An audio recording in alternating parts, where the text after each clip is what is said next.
afternoon and welcome to this interactive session with Pankaj Mishra. For all of us here and especially for the Tibet Policy Institute, it's a huge honor and great privilege for Pankaj Mishra to be in our midst. We have divided this session into two parts.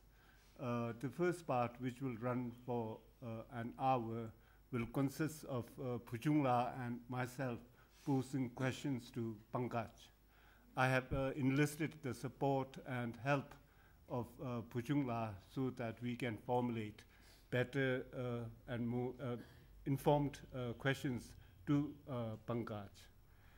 The second session, which will last half an hour, this session will open the session to the floor, and the members of the audience could ask your own questions to Pankaj Mishra. Pankaj Mishra requires no introduction. Internationally, he is a celebrated author. But I must add that my first encounter with Pankaj Mishra was in the form of my reading his book called Butter Chicken in Ludhiana, which is a fascinating account of the small changes occurring in small town India. The first novel written by Pankaj Mishra is called The Romantics, and it features TCV, upper TCV. And Pankaj, the book which really established Pankaj and made his voice global is called From the Ruins of Empire. It's an account, the encounter between Western imperialism and Asia, and how thinkers in Asia, in China, India, and Turkey try to formulate a fitting response to the challenge posed by the West. And the latest book by Pankaj is called The Great Clamor, Encounters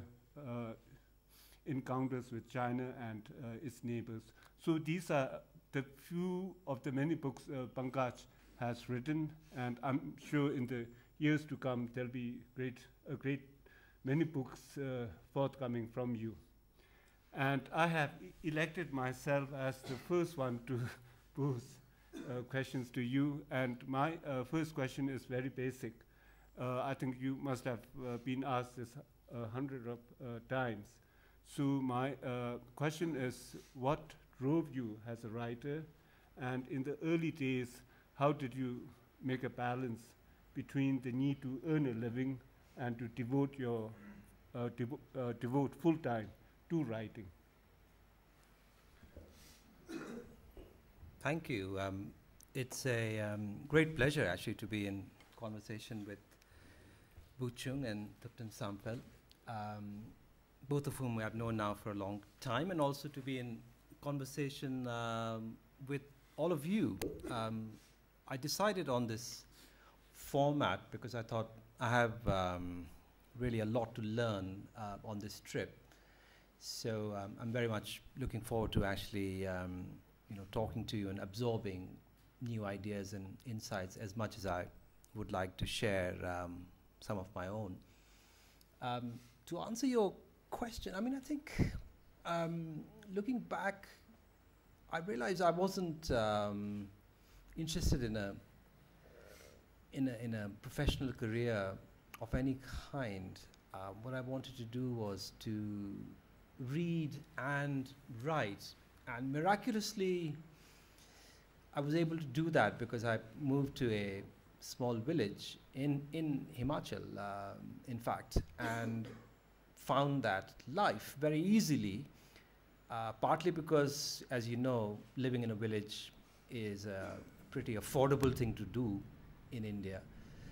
And so I didn't need to make a whole lot of money. I could make a little bit of money by writing reviews for newspapers And that was enough, actually, to see me through the entire year, a few reviews.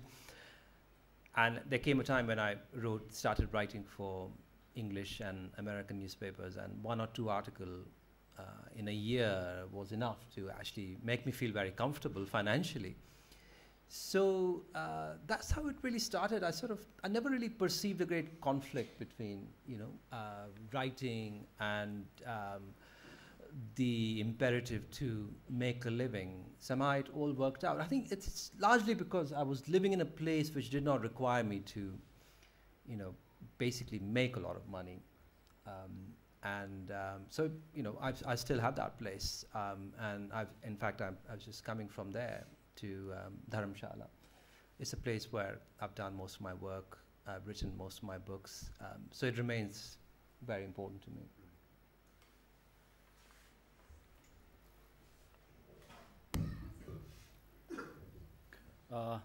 Thank you, TBI, for giving me this opportunity to be here with Pankaj. I feel really honored. My encounter with the Pankaj started with his first novel, Romantics, which I read before I met Pankaj. And then after our first meeting, then I read all of his books, including the new one, From the Ruins of Empire. And my question is from the Ruins of Empire. You begin this book with the Japanese thinking of basically destroying anti-Russian naval force in the Battle of Tsushima.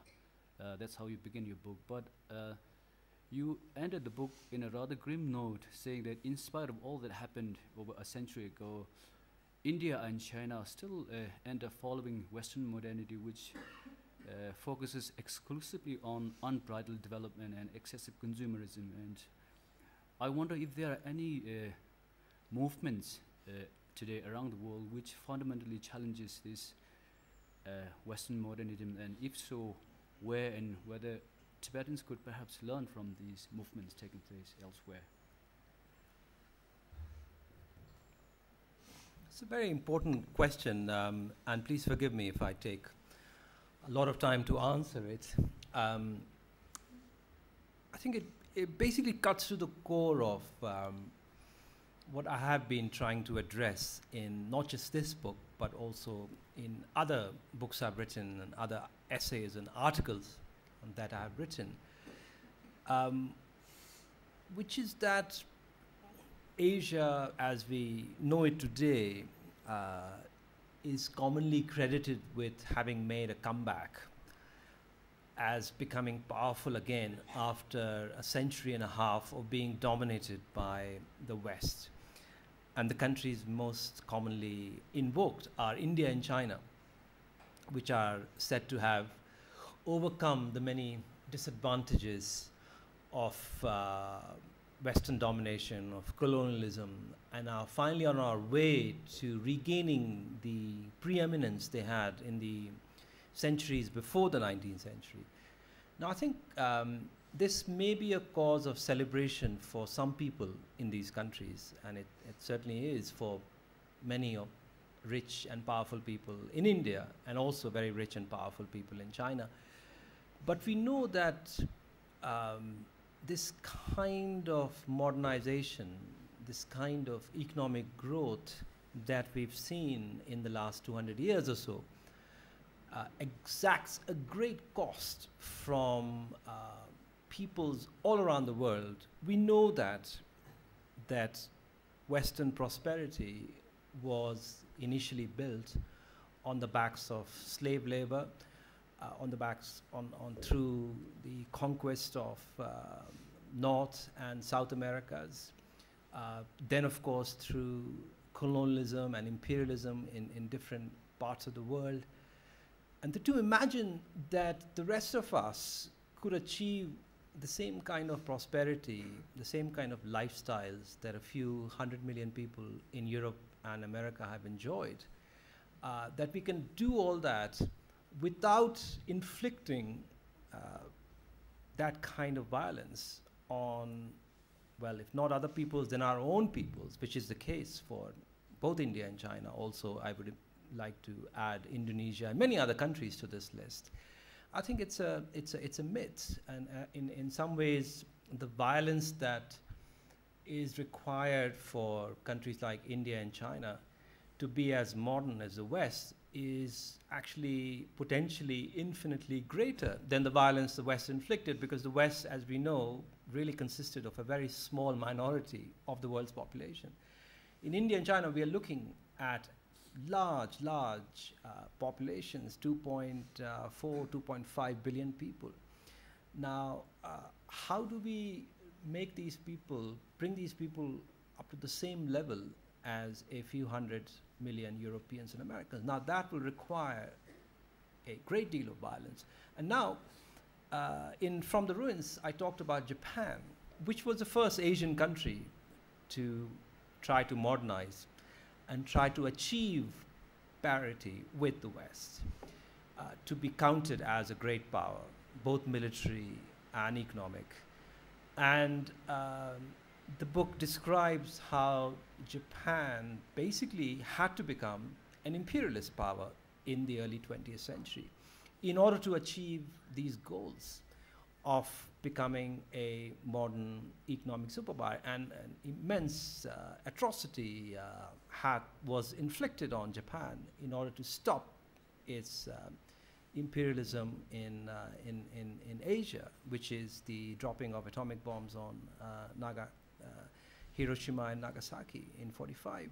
So we've already seen one instance of how this kind of imitative modernity that when embraced by countries outside the West can lead to a great deal of violence and suffering inflicted on people elsewhere, and increasingly people within these countries, like in India, like in China. And I think that's where I see also the situation of, that's where I place the situation of Tibetan peoples, where they are in the end really trapped in a situation which basically was created in the 19th century, this particular imperative for large countries, for non-Western societies to modernize, become powerful, to match the power of the West, which meant choosing a particular kind of political model, choosing a particular kind of economic model. And I think that's one reason why we have people who are still very close to their sometimes pre-modern cultures and traditions, feeling themselves victimized by these forces of modernity. And I think, you know, it's in that context that I think I see the whole sort of last 50, 60 years of what's happened in Tibet.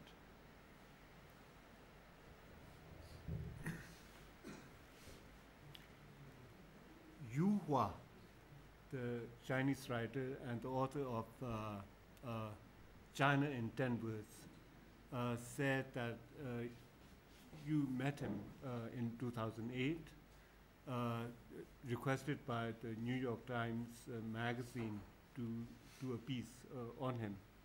And in his book, he expressed a great gratitude to you for making him relive his past in the short time you spent with him. So besides him, you must have met a great deal of other Chinese writers. So for our benefit, please give us your assessment of the literary scene in China today.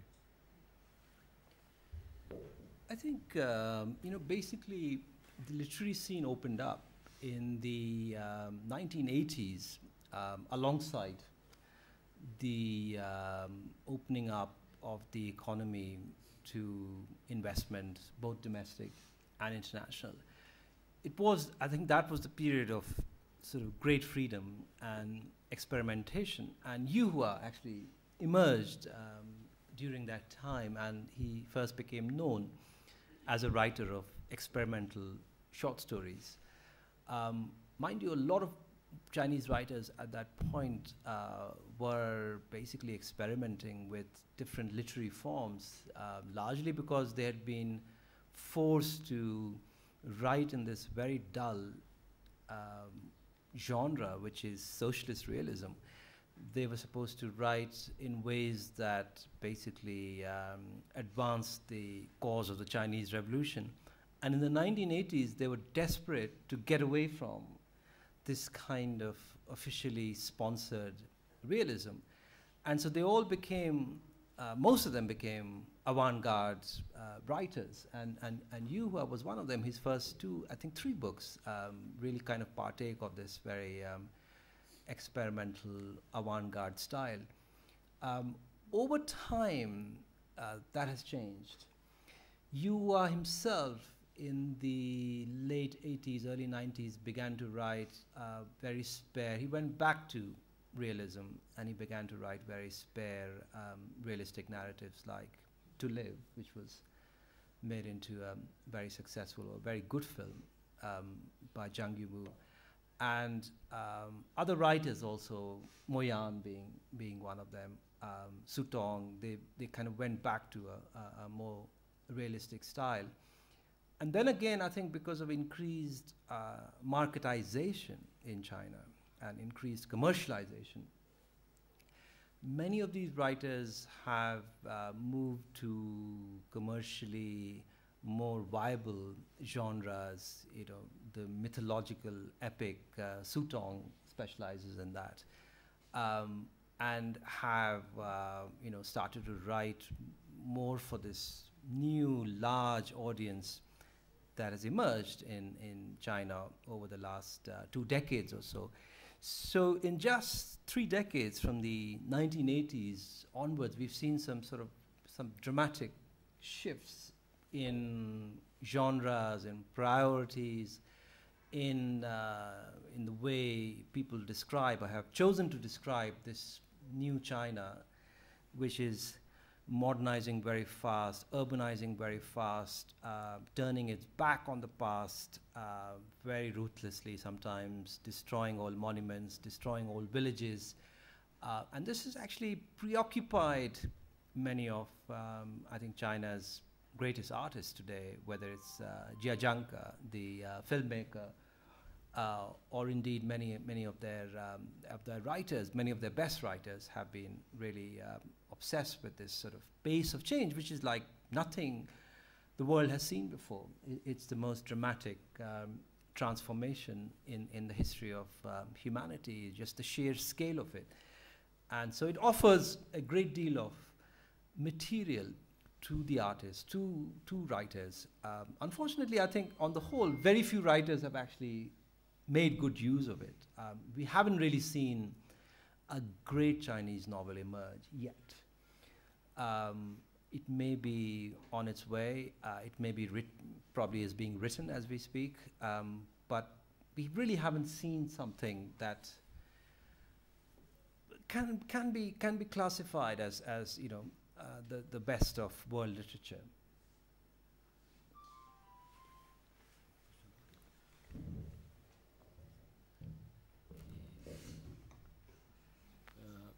After Chinese occupation of Tibet in 1959, we came into exile, and we have set exile government here. We've been here almost more than half a century. But do you see, in some ways, a failure in Tibet struggle here in India? And if so, do you see there are avenues probably we could follow up, or some new ways we could, some new things that we could do to, got to make up with probably our failure over the last 50 years or so? I think with any refugee population, the overwhelming desire is always to go back, is to go home. And the Tibetans are not at all different in that way, which means that the whole desire to make a life where you are, to settle down, that never quite takes root, at least in the first or second generation. And time passes and you stay in a kind of limbo of sorts, hoping that things will change, you will be able to go back. Which means that you can certainly have, people spending most of their lives being born in outside their ancestral lands and still living in a limbo and realizing actually they can't make claims upon either the place they have left or the place they have actually spent most of their lives in. So at one level, I think this is something very natural, that this kind of, one can sort of drift into this limbo state and then just linger there for a long period, and be deprived of the advantages of full citizenship in both places. At the same time, I think, since you've asked me to be critical and probing, I would say that one thing I've always missed as an Indian who grew up in India, spent most of my life in India, and really been very aware of the Tibetan presence in India, largely partly due to the presence of His Holiness here, the great reverence for him across the country, cutting across all political, religious divisions, that I don't feel that goodwill that exists in this country for the Tibetan community has been translated very effectively into improved living conditions for the Tibetans in this country, which would have meant a greater engagement with India on the part of the Tibetan community, a greater engagement with Indian politicians, and I think most importantly, Indian civil society, with the Indian intelligentsia.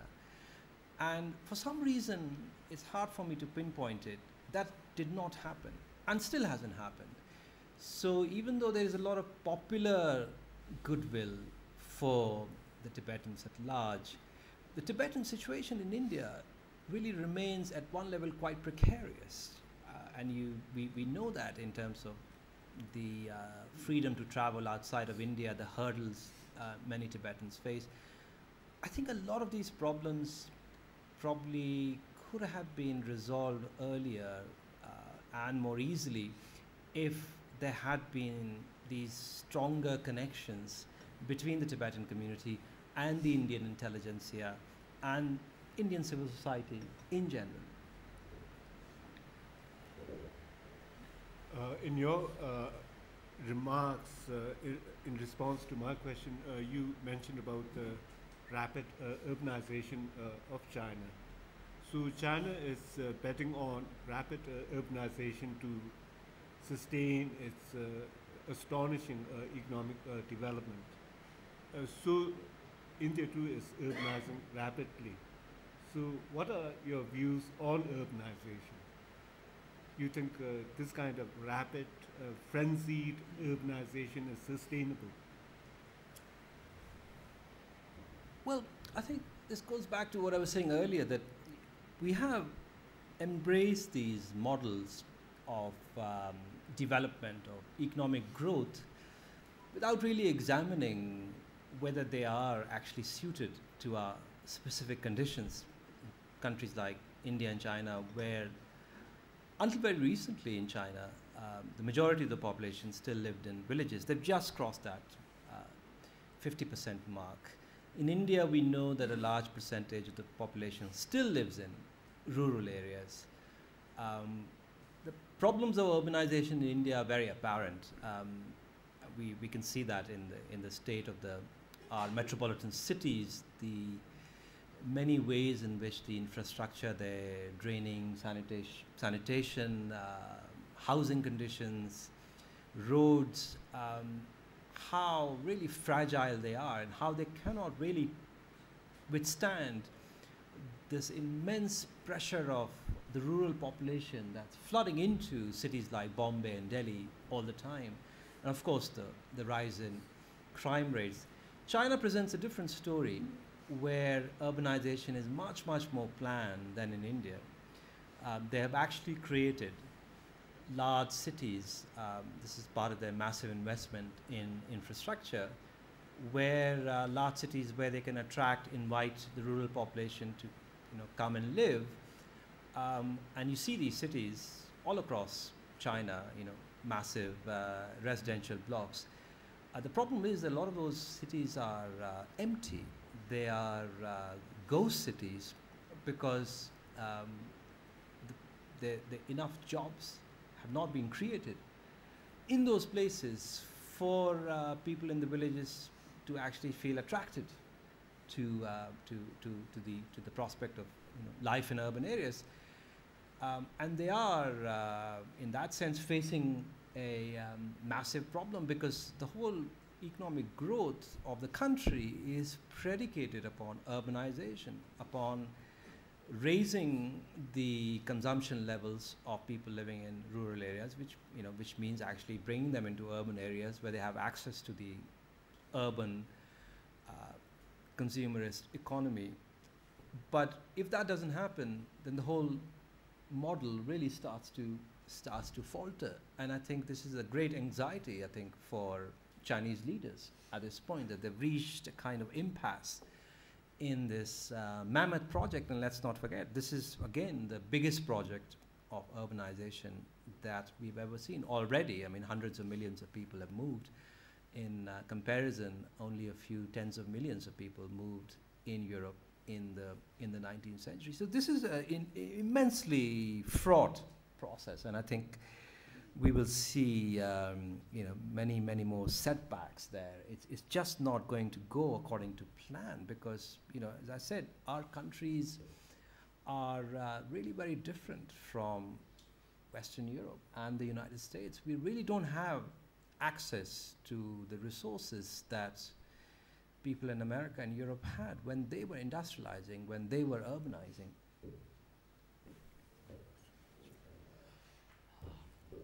I will go back to Ruins of Empire again, in which you talk about a lot of intellectuals who have made immense contribution in shaping society and nation state in the 20th century, and one of them is Leng Zhitao, who lived through the last decades of Qing dynasty and early decades of Republican China, and he was a social reformer, novelist, poet, statesman.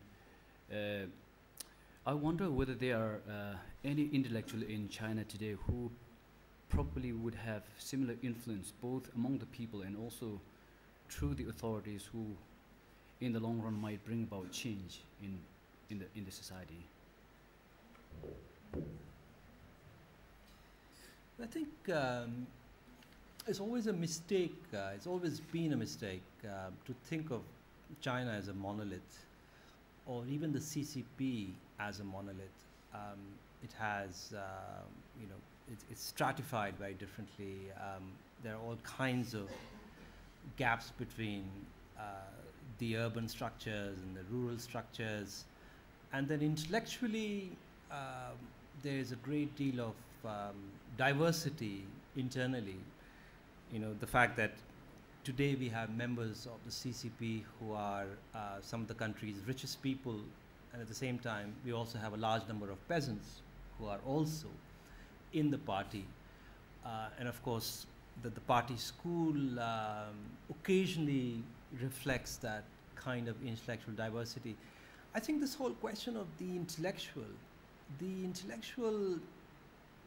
idea of the intellectual really is very much an idea that we've taken from Western Europe and the United States, and there it is embedded in a particular context of a democratic civil society, where intellectuals write in newspapers, intellectuals exercise influence through universities, through think tanks, and come to have at least some influence on policy making.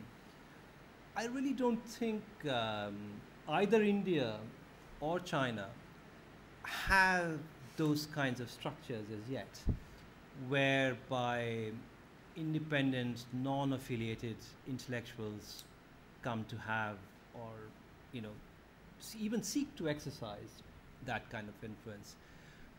What we have are, you know, obviously policymakers reflecting on a broad range of issues, and then arriving at some kind of consensus. But I think the fact is that policy making is still done by bureaucrats, politicians, and I think intellectual role is very much limited yet. I think it's growing because, you know, the range of problems China encounters today require a great deal of improvisation, require a great deal of new ideas and new solutions, and I think that's where intellectuals become important. There was really no need for intellectuals under Mao Zedong. No wonder he was very much against them, because he was the one deciding what was going to happen in China. But that was a much simpler time. China was a much simpler country then. But now, of course, there are all kinds of problems that the country faces. Urbanization. Do we do urbanization or do we do rural reconstruction? So I think, you know, people are pondering this very seriously. I mean, we haven't even mentioned the environmental disaster that large parts of China have now become. So, you know, again, this question of urbanization and whether this urbanization is sustainable if people are going to be running away from even large metropolitan cities like Beijing, because the air quality is just intolerable. It's toxic.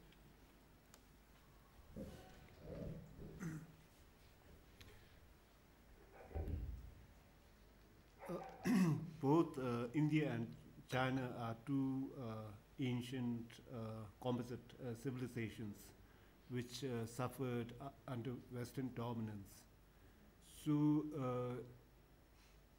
I would like to solicit your views on regarding which country's response to this Western challenge was most successful and effective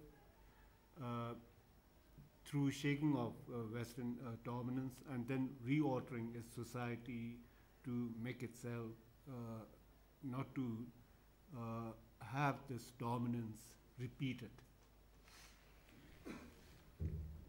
I think I may sound very unpatriotic here, but I think both India and China have actually, in some very serious ways, failed to respond successfully, effectively to this challenge, because, you know, in many ways we are now an extremely violent and intolerant society. And I think we've actually lost a great deal of our values, of our cultural traditions, of the things, the important things that used to hold together communities, peoples over, you know, over centuries and during periods of great suffering and adversity. And I think in the last 50, 60 years, if you look at both India and China, I mean, China, obviously, you've had some extraordinary disasters like the Great Leap Forward and the Cultural Revolution, tens of millions of people dying prematurely in famines. But let's not forget that India has also suffered a great deal. A lot of people in this country have suffered a great deal. There's been a lot of violence against minorities, the violence of malnutrition, if not famine, the violence of poverty, the violence of destitution. That's also a kind of violence, and not to mention all kinds of social violence, crimes against women, feudal exploitation, the treatment of low-caste Hindus. All of that really also constitutes violence. And I think not really dealing effectively with that in unleashing new forms of violence on indigenous communities all across India, whether in central India or in Orissa, trying to dispossess them to make way for mining corporations. In many ways, we have been replicating the forms of violence that Western powers unleashed on different parts of the world back in the 19th century and early 20th century. So it's impossible to really call this a successful response to Western power. That, you know, even if superficially China is now the most powerful, just the other day it crossed the United States in purchasing power parity terms as the biggest economy in the world. But again, you have to ask, at what cost? And is this sustainable? We are facing those questions in this country right now. So I think we really have to, I mean, the task before us in these countries is to rethink our models, these models that we've been blindly following and imitating, and to think, what suits us? You know, we are such diverse societies. We still have people living in villages. We still have people living in forests, many of whom happen to be very content with their particular lifestyles. What is this madness about modernizing them? Why is this great imperative? What is this great imperative to bring these people into urban civilization? Why are the nomads of Tibet being told to settle themselves in townships? Why are people living in the forests of Orissa being told that they should be, you know, moving to towns and living in flats? They are actually, you know, perfectly happy living in their huts and actually living in a subsistence economy. So I think we have to take into account the incredible diversity of our societies and think about economic models that actually respect that diversity, as opposed to, you know, unleashing this kind of violence upon them in this deluded hope that they will all one day resemble these you know, small number of people in Europe and America, that they'll all be wearing a t-shirt or a tie and working for Google and drinking Coca-Cola. This is an absurd fantasy.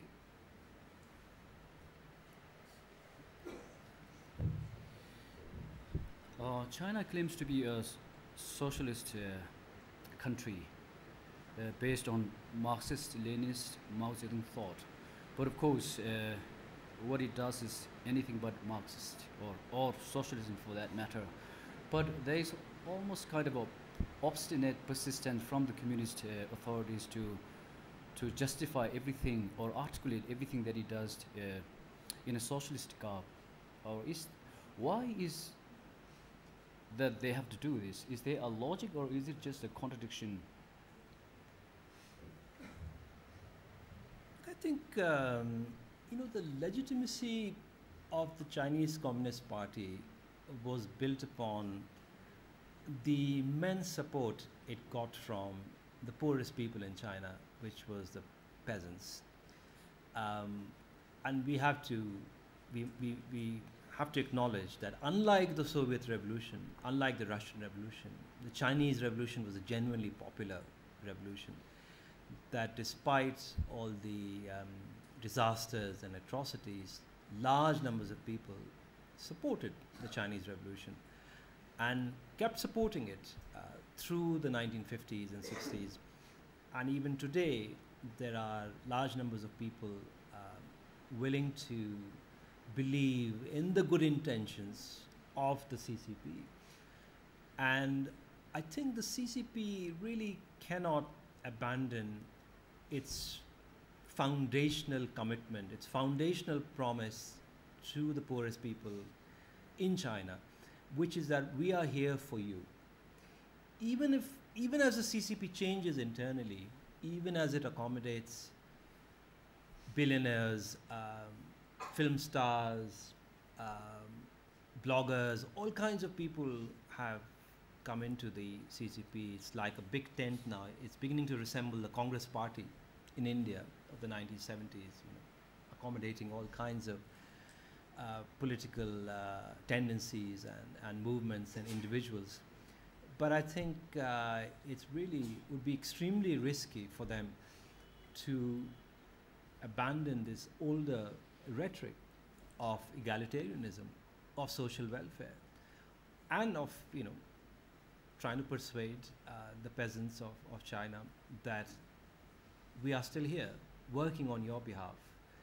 Because in the absence of routine elections, in the absence of representative democracy, legitimacy of the party really rests on this particular promise that they made a long time ago, and they have to be seen to be maintaining that promise. So even many of their programs the last decade or so, the 90s was very different. 90s was marketization on a massive scale, and many of the social welfare guarantees that the Chinese population at large enjoyed were taken away. In the last decade, we've seen a reverse movement where we've had at least some basic healthcare being extended to large numbers of people in the countryside. There have been other infrastructural programs in the countryside. So there is a sort of real concern there that we may be getting too far away from our original commitment and our original promise, and that we need to be reaffirming it, all the time.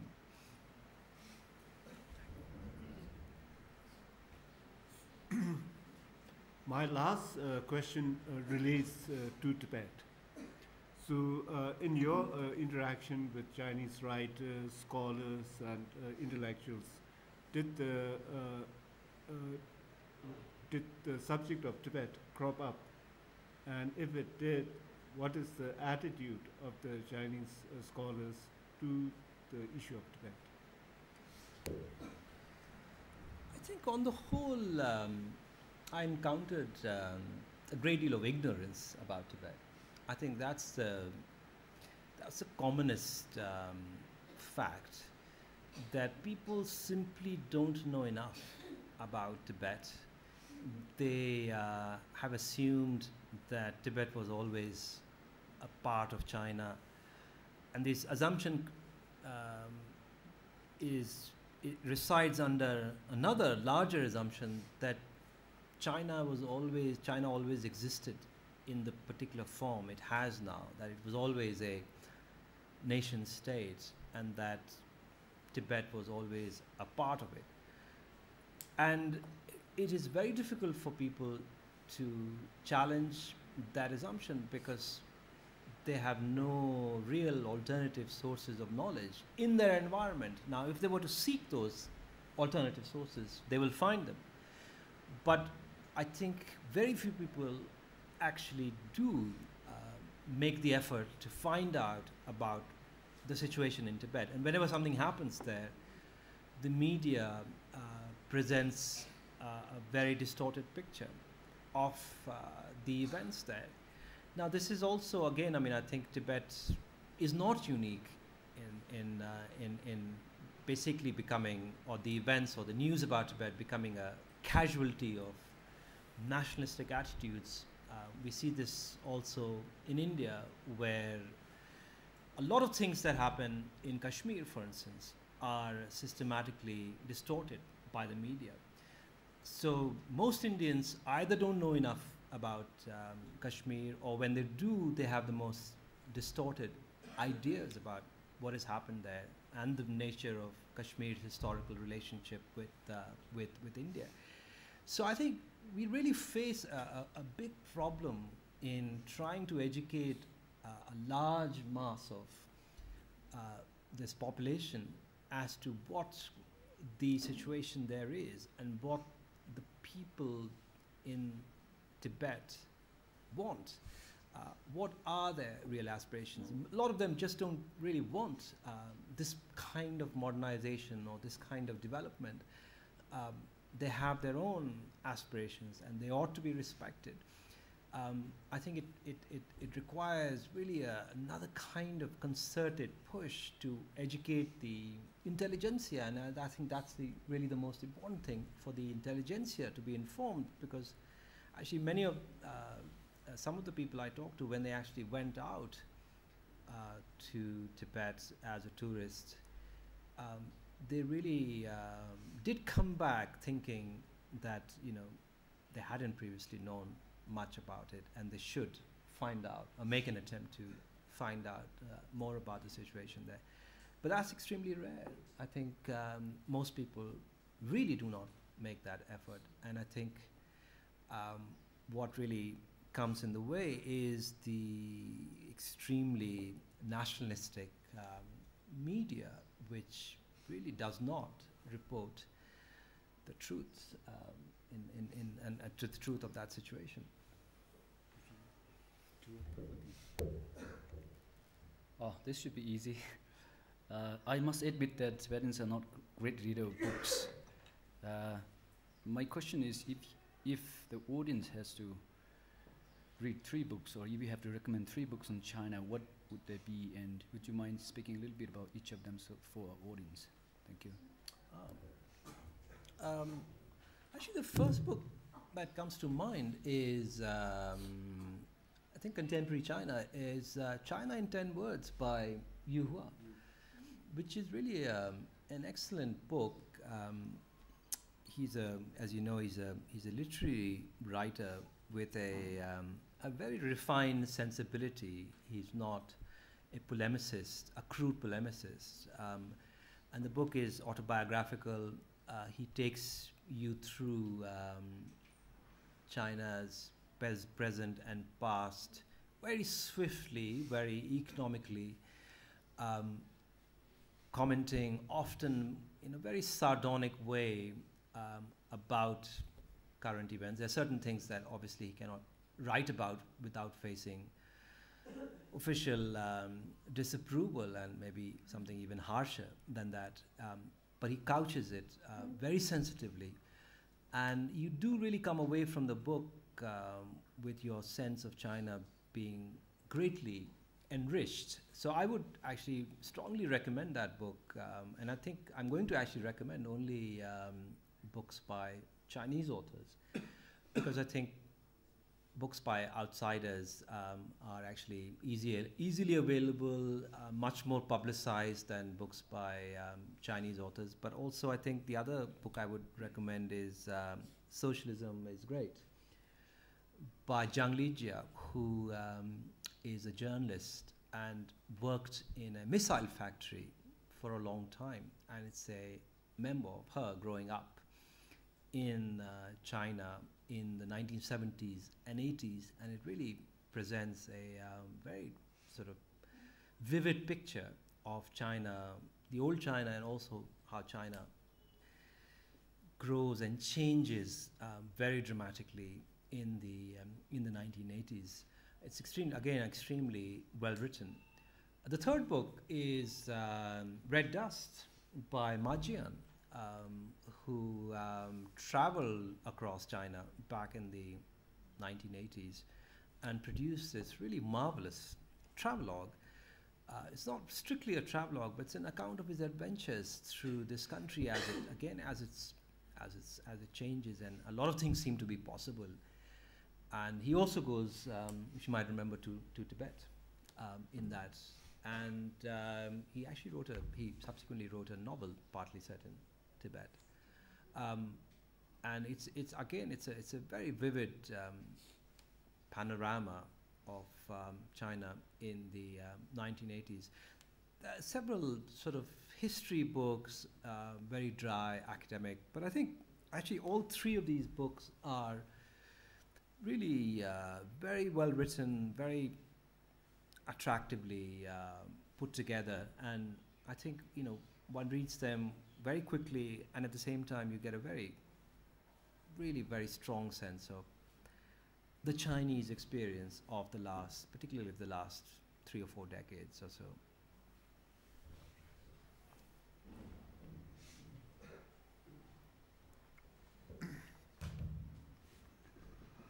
Apart from posing questions to Pankaj, my other responsibility is to keep time.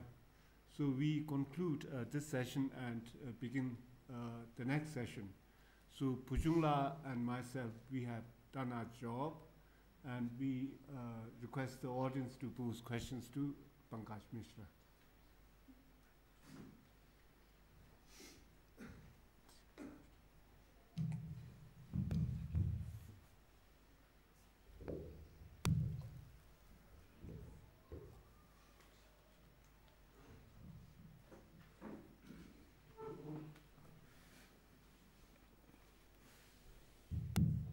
Hello, sir.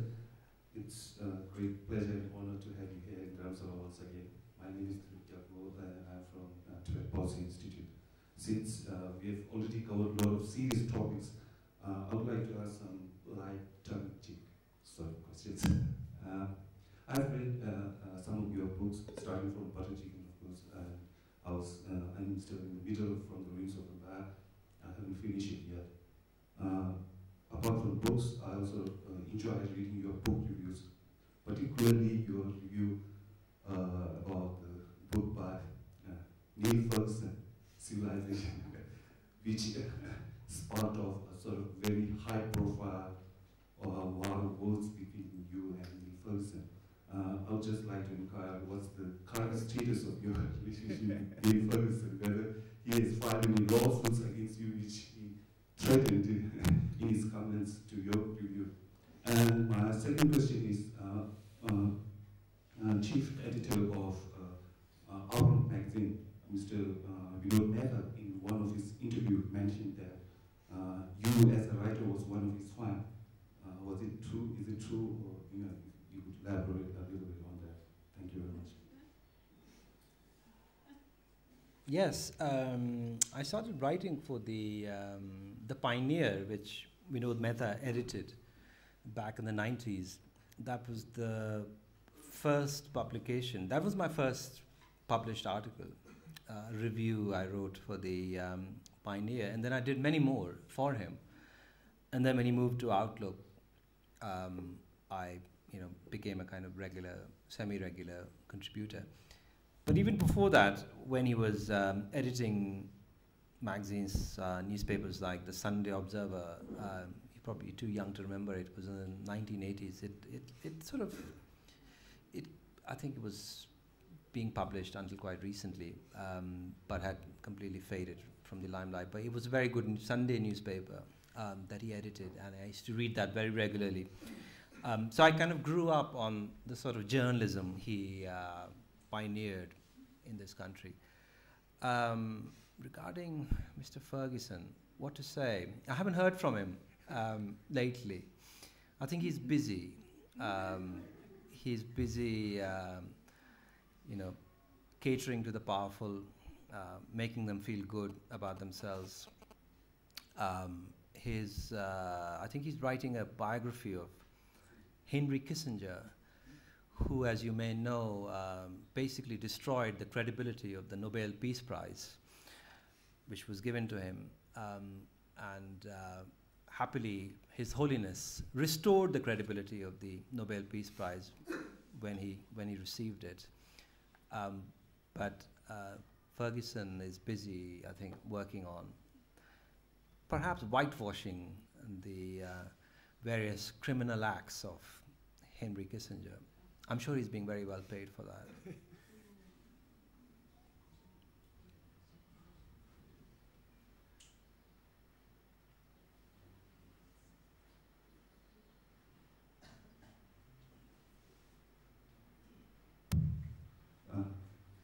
I see no hands raising up, so I would like, since I've been following events inside China, part of which is I also listen to Cynical podcast regularly, and it was a nice surprise when in one of their programs we appeared. And I'd just like to know, usually the kinds of program moderators, both Kaiser Go and Jeremy Goldborn, they are quite independent when it comes to commenting on the events inside China. But when it comes to Tibet, they are sort of, very usually not. Well, they do not. Usually, what they try to do is they avoid issues related with Tibet. And so I just want to know, your experience of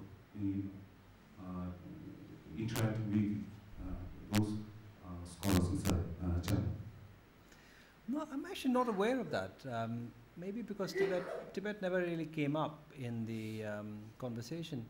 But I think it's a very common phenomenon. Tibet or other controversial issues like Xinjiang never really come up in ordinary conversation. Maybe partly because I think let's just not put it down to timidity or fear. I think it's also because geographically those places are very remote from Beijing and Shanghai, and they're not really on the radar of most people. I suppose if you were having a conversation in Chengdu, for instance, or in Kunming, you'd be a bit more aware of what's happening in your neighborhood, in your larger neighborhood. But the talk in Beijing generally really, first of all, there's a lot of obsessive talk about the environment, and it's a very immediate kind of pressing concern. And then these days it's been about China and Japan and this standoff there. And then, the latest economic policy since the new leader arrived, Xi Jinping, there's been a lot of talk about where is he taking China, what are his policies. A lot of time goes into figuring out what his positions on various issues are. And in all this sort of list of things that people talk about, the minorities question often does not feature. So I wouldn't really put it down so much to any kind of nervousness on their part or on the part of many other people. But I think it's just that in the time you have, these things never really come up. And they become, if there's a big event or a protest or a demonstration, then of course it stays in the news for a bit and then it again disappears.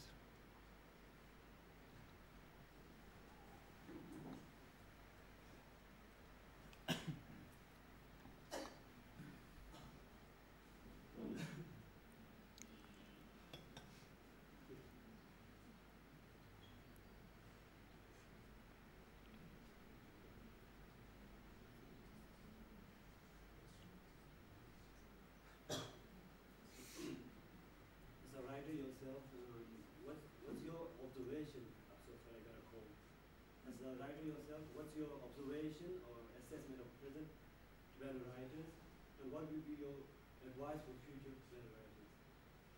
Sorry, I didn't get the last bit. What's your advice for future Tibetan writers in English? Advice. What? What's your advice for future Tibetan writers? Well, I'm surrounded by two distinguished examples of Tibetan writers in English. In fact, my introduction to contemporary Tibetan writing was basically made by Buchung Lahir, who I've known for nearly a decade now. And he not only introduced me to his own writings, but also, as all of you probably know, he's a very skilled translator and an introducer of other writers. So over the years, and I've been actually in touch with him and learning more about the new kinds of writings that are emerging increasingly, I think, also from the Tibetan diaspora in the United States. I've occasionally read sort of short stories. I'm forgetting the name of the San Francisco based writers, yeah.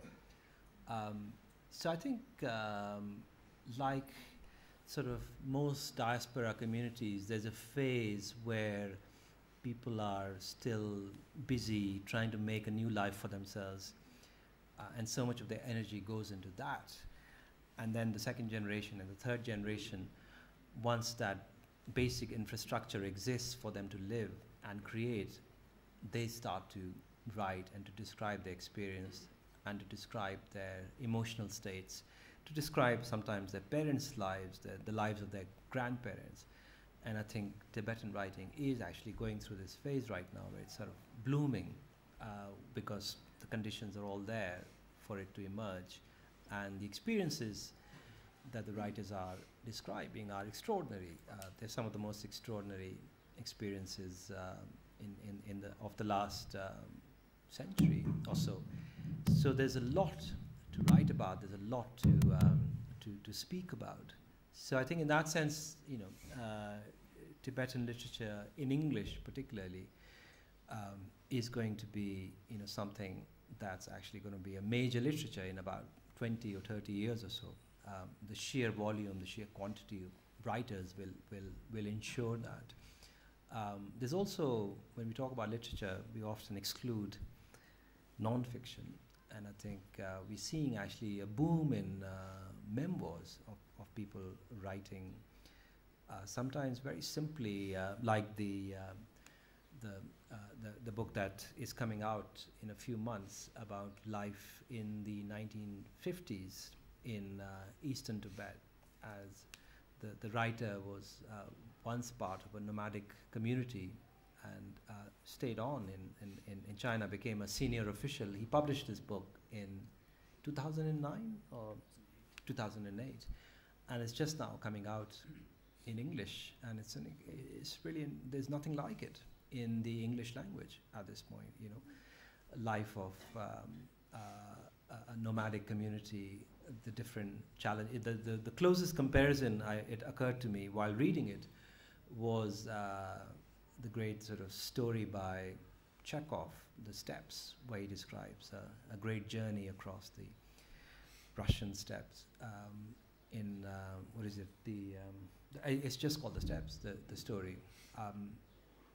So I think this kind of this sort of particular genre is also going to be enriched, I think, by many more such contributions. And of course, we still really haven't had many memoirs of the 1960s in English yet, and I think those are also coming. They exist in Tibetan, but they're also coming, and in Chinese.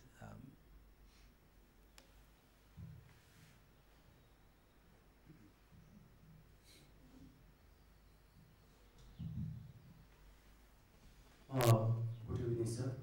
My name is Sonam, and working at Tibetan Parliament exam. My question is that under the new Chinese leaders, they are talking and practicing a lot of reforms. So how do you recognize the political reform, both sides of positive and negative? How do I reconcile the two, positive and negative? Well, I think, you have to look at it from the perspective of the people who are, say, talking about reform. For them, it's largely a question of shoring the legitimacy, as we talked about earlier, of the Communist Party, of the people in power. And I think they are going to do everything that they can in order to strengthen themselves, and to, by that I mean not only having a internal security apparatus, but also making as many Chinese as possible feel that they are being looked after, they are being taken care of. Now, political reform in terms of opening up political structures to representative democracy, of having elections. There are elections in China, but in a very limited way. But having general elections, having an elected parliament, having an elected president, I think we may have to wait a long time before that happens in China. It may not happen in our lifetimes. And I don't think there are any serious moves towards that kind of political reform, which essentially challenges the prerogative of the CCP to rule China. That's basically, undermining the whole structure of the regime, or the basic structure of the regime. The other thing that weighs upon the minds of many people in China today, and I think this is an underexplored factor, is what happened to the Soviet Union. the Soviet Union, after introducing perestroika and glasnost, basically the Communist Party really collapsed, and the Soviet Union itself imploded and became this extremely anarchic place, and remained so for a long period, for almost a decade. All kinds of social development indicators completely collapsed. Mortality, I mean, it was a real disaster back in the 1990s in Russia. And I think that's also one lesson which is very commonly cited in China, that we cannot afford to go down that path where a communist country starts to liberalize and then find that it's on a very slippery slope and it's facing basically implosion and chaos and basically various mafias running the country, as was the case in the 1990s. Various oligarchs turning into basically kind of semi-criminal enterprises before Putin arrived, and then of course he became a despot and also acquired, let's not forget, popular support because he seemed to be imposing some kind of order. So I think that particular trajectory from communism to despotism, that's something that even many critics of the CCP in China, they say we want to avoid that. And therefore, I think there's a greater cautiousness about political reform, any kind of reform that opens up space for challenging the authority of the CCP. I'm Dr. Ranjan from Home Department. I would like to shed a light on the, I can say, recent development in which Tibetan born in India before 1987 are entitled to Indian citizenship, which led to one section of our exile community saying that this can really strengthen our movement, and another section of our exile community saying that it can really pose a big threat to our Tibetan identity as a refugee, or it can really pose a threat to our Tibetan movement. So I would like to know your view on this matter. Thank you. I'm not actually fully aware of all the various opinions on this issue. So I can only offer a very tentative response, which is generalizing from the experience of other communities elsewhere. Today, there are not many communities that have remained in exile for more than half a century. There were, the Burmese in exile, but that was not for that long. But in almost all of these cases, you find that people have often taken the citizenship of the countries where they have spent most of their lives, simply because it allows them to actually advance their political movement.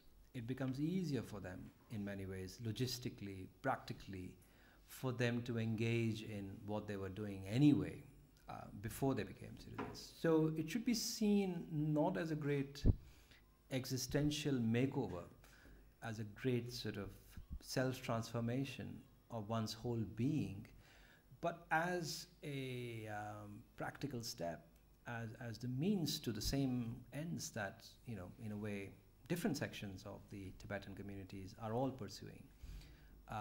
So I think one should probably avoid emotionalism on this issue and see it more soberly as a kind of, something that can be useful, that can be helpful in the long term.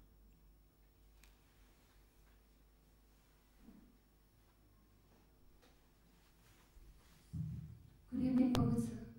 I'm Tenzin Nima from Cabinet Secretariat. India has this unique relation with Tibet in terms of its social and cultural ties, and how Buddhism has actually originated from India and spread to India amongst Tibetans. And India's involvement with Tibet, pre-Chinese occupation of Tibet, was after the Chinese occupation and even now. So what do you think? How India can actually play a stronger role in terms of resolving the Tibet issue or Tibetan cause? Thank you. I think India is placed in a very difficult situation where they already, in Chinese eyes, they already are hosting what the Chinese think of as a separatist movement within their territory. And I think because of China's growing strength, economic strength, and the fact that it has become, the biggest economy in the world today, and basically now dictates the shape of many national economies. I mean, so many national economies are now dependent upon China's growth, China's rise. So it's become politically very difficult for many countries to actually have an interventionist attitudes on this issue. And India is actually one of those countries. It's not an exception. India has a long-standing border problem with China, over which, as you know, it fought a war in 1962. But I think right now, even as one would wish for India to take a more proactive stance, it is actually, I don't think it is in a position to either pressurize the Chinese government or persuade the Chinese government to take a more lenient or take a more relaxed, a more pragmatic and open stance on this issue. Again, I think it's because there are so many different priorities ahead of this particular issue that India wants to resolve. So this is, this is kind of unfortunate fact that we have to acknowledge today, that because of China's growing economic heft, it's becoming very difficult for countries to take a position, or even a very clear position on this issue. And many of them actually have started to take more explicitly pro-China line on this. So the last question. So actually going back to your observation about the CCP looking to what happened with the Soviet Union, I wonder if you read this article recently in The Economist, Ozymandias in Beijing, where they actually make this comparison with what happened to the Soviet Union and how there's this obsession within the CCP kind of leadership to trying to avoid what happened, learn lessons from what happened to the Soviet Union, and how then there should perhaps also be an effort to look at the case of Mexico and see how that same regime was then voted back. So what are your views on this, and does that hold water? I don't know what you think about this. Yeah, I haven't read this piece, but it's a very common sentiment among Chinese of all kinds. Even, as I said, people who are actually opposed to the CCP and want democratic reform in their country, and they also say we don't actually want to. We want to avoid that. I think it goes deeper than just this particular Soviet experience would indicate. The fear of revolution is actually also related to what happened in the 1960s with the Cultural Revolution. I mean, revolution often signifies disorder and suffering on a large scale to many Chinese.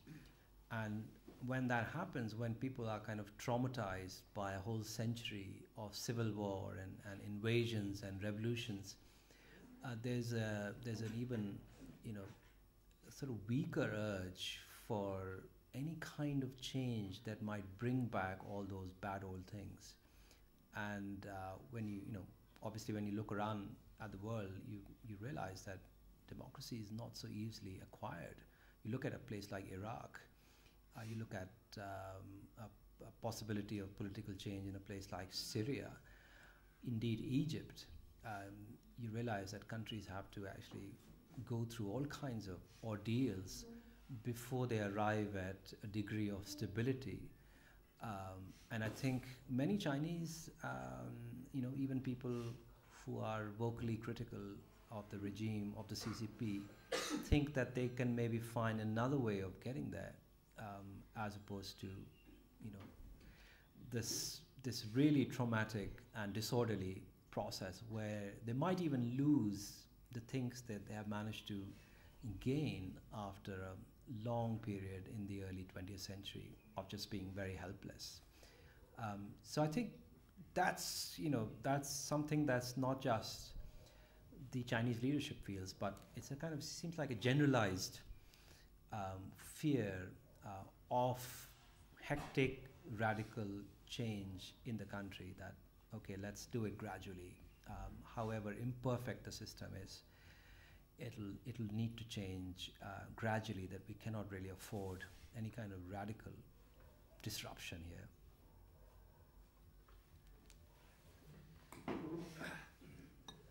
So on behalf of all of us gathered here, and on behalf of the Tibet Policy Institute, I would like to thank you very profoundly for spending time with us, sharing your insight and wisdom.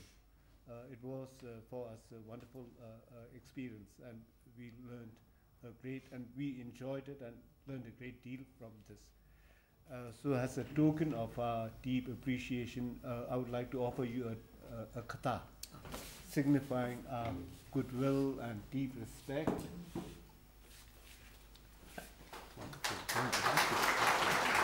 And this is a book called Glimpses of Tibet. It's a pictorial book put together by Claude Erby, who lives in Pondicherry. Oh yes, yes, absolutely. I've heard of this. Thank you. Thank you very much. Thank you. Thank you.